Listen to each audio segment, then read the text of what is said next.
वालेकुम दोस्तों, मैं हूं एस.एम. फारूक सागरी व्लॉगर। एक मुसाफिर की कहानी जो एक ट्रेन हादसे में अपनी याददाश्त खो बैठा था। रेलवे स्टेशन पर फिरता रहता था, गंदे कपड़े, गंदा जिस्म। एक हिंदू तवाइफ को देखकर उससे लिपट गया और माँ माँ कहने लगा। औरत को उससे प्यार आ गया। कुछ अर्सा पहले उसका बेटा भी ट्रेन हादसे में मर चुका था। अपने घर ले गई और उसकी खूब आवभगत की। सालों गुजर गए। आहिस्ता आहिस्ता लड़के की याददाश्त वापस आने लगी। जब माहौल देखा तो बड़ा हैरान हुआ कि वो कहाँ फंस गया है।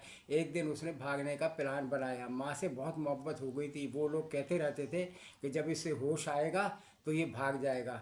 जाते हुए उसने माँ के नाम एक ख़त लिखा और तकिए के नीचे रख दिया। ख़त कुछ इस तरह से था। रामा रानी जी, बड़े फ़ख्र से, बड़े मान से मैं आपको माता जी कह सकता हूँ। एक दिन आपने कहा था कि जब मैं होश में आऊँगा तो इस जगह को बुरा समझूंगा और यहाँ से चला जाऊँगा। मैं उस वक्त होश में आ चुका था, सब कुछ जान चुका था। रामा जी, इस दुनिया को मैंने बहुत ज़्यादा नहीं देखा। जितना देखा है वो मुझे बताता है कि माँ किसी शक्ल में हो, माँ होती है। मेरा मसाला कुछ और है। मैं एक मुसलमान लड़का हूँ और अपने गलत कार्यों के अजाब से गुजर रहा हूँ। जहाँ जाता हूँ वहाँ मेरी नहुसत मेरे सरपरस्तों को नुकसान पहुँचाती है।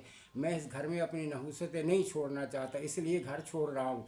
अगर मैं इन नहुसतों को शिकस्त दे सका तो एक बार अकीदत के फूल लेकर आपके घर ज़रूर आऊँगा और आपको भरी महफिल में माँ कहकर पुकारूँगा, क्योंकि आप इस काबिल हैं कि आपको माँ कहा जाए। आपका बदनसीब बेटा रतन।